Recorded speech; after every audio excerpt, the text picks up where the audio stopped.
Chitrón.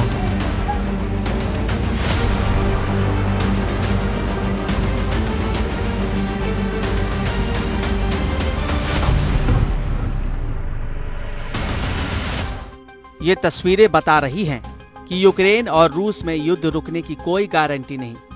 ये तस्वीरें बता रही हैं कि न जेलेंस्की पीछे हटेंगे, न पुतिन के हमले रुकेंगे। ये तस्वीरें बता रही हैं यूक्रेन का युद्ध चलता रहेगा, कीव, खार्किव चलते रहेंगे। दुनिया इसी तरह विश्व युद्ध के ठेर पर बैठी रहेगी। मंगलवार को जेलेंस्की ने मॉस्को पर दागे 337 ड्रोन। 3 लोगों की जान चली गई, 18 लोग घायल हो गए। पुतिन को सीधे चैलेंज किया। कुछ ही घंटों के अंदर पुतिन ने जवाब दिया। कीव और खार्किव पर ताबड़तोड़ हमले कर 133 ड्रोन के हमले हुए। 1 की मौत, 5 घायल। यानी मंगलवार को ही ऐलान हो गया कि यूक्रेन और रूस के बीच सीज फायर नहीं, डबल फायर होगा।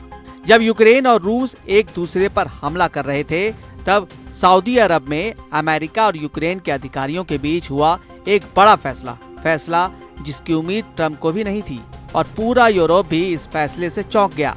जेलेंस्की 30 दिन का सीज फायर करने पर राजी हो गए हैं। 30 दिन का सीज फायर यानी ना एटम बम फटेगा, न ड्रोन गिरेंगे, न मिसाइल से हमले होंगे।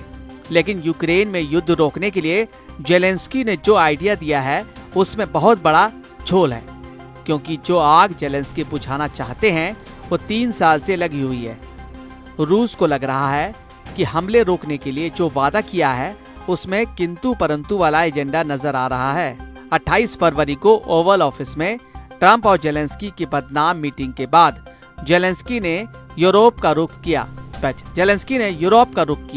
और लंदन जाकर पूरे यूरोप को बताया कि वो जंग लड़ना चाहते हैं, उन्हें मदद की जरूरत है। और अब 11 तारीख को ऐसा क्या हुआ कि जेलेंस्की ने 30 वाले सीज फायर का ऑफर दे दिया।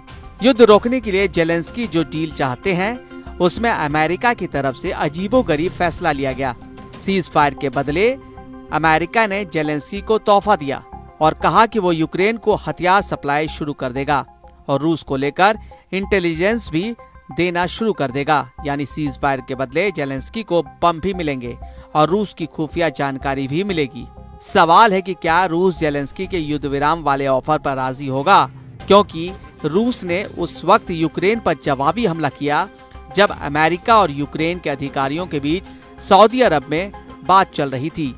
रूस ने राजधानी कीव पर हमला किया, दूसरे सबसे बड़े शहर खार्किव को भी नहीं बख्शा। इन दोनों शहरों पर जेलेंस्की के एयर डिफेंस सिस्टम रूस के ड्रोन को रोकने में रात भर बिजी रहे। लेकिन जेलेंस्की अब सीज फायर वाला कंट्रोल अपने पास रखना चाहते हैं। उनकी कोशिश है कि दुनिया में ये मैसेज जाए कि युद्ध विराम की पहल उनकी तरफ से हुई। यही बात यूक्रेन की मीडिया में बताई जा रही है। जेलेंस्की और यूक्रेन का मीडिया तो सीज फायर का शोर मचा रहे हैं, लेकिन पुतिन के हमले झेल चुके यूक्रेन के लोगों को रूस पर यकीन नहीं है। पुतिन की फोर्स डॉनबास पर हावी है। खार्किव और ओदेसा में हमले हो रहे हैं। कीव पर कब कौन सा ड्रोन आकर कब गिरेगा, ये सोचकर यूक्रेन की कैपिटल रात भर जागती है। ऐसे में यूक्रेन का मूड तो कहता है कि ये सीज फायर नहीं बल्कि डबल फायर होगा। यूक्रेन के लोग जानते हैं कि जो युद्ध 3 साल से चल रहा है वो 3 दिन में नहीं रुक सकता, जबकि ट्रंप उसे 3 घंटे में रोकना चाहते हैं। ट्रंप के दबाव की वजह से जेलेंस्की की तरफ से सीज फायर वाली पेशकश तो हुई, लेकिन यूक्रेन की जमीन पर बमबारी अब भी जारी है। जंग बिल्कुल भी धीमी नहीं हुई है। ये तस्वीरें बता रही हैं कि सीज फायर वाला झुंझुना पुतिन को थमाना आसान नहीं होगा। ऐसा तब है जब ट्रंप ने अपने सबसे भरोसेमंद लोगों को सीज फायर की जिम्मेदारी दी है। सऊदी अरब के जड्डा में हुई बैठक में अमेरिका के विदेश मंत्री मार्को रूबियो और अमेरिका के राष्ट्रीय सुरक्षा सलाहकार माइक वॉल्टेज शामिल हुए। सऊदी अरब में अमेरिका यूक्रेन के अफसरों के बीच चर्चा लंबी चली। हालांकि यूक्रेन के जिन इलाकों पर रूस का कब्जा है उस इलाके को लेकर जेलेंस्की समझौता करने को तैयार नहीं है। रूस का अभी यूक्रेन के 4 बड़े इलाकों पर कब्जा है। इसमें डोनेट्स्क, लुहांस्क, ज़पोरिज़िया और खेरसोन तक का इलाका है। यानी पूरे पूर्वी यूक्रेन पर इस वक्त पुतिन की आर्मी का कंट्रोल है। यह यूक्रेन का करीब 20% हिस्सा है जिसे पुतिन छोड़ने के लिए राजी नहीं होंगे। रूस ने 3 साल के युद्ध में यूक्रेन के जिन जिन इलाकों पर कब्जा किया है उसे लेकर दोनों तरफ से हजारों नहीं लाखों सैनिकों की मौत हुई है। ये दावा तो खुद यूक्रेन की तरफ से भी किया जाता है।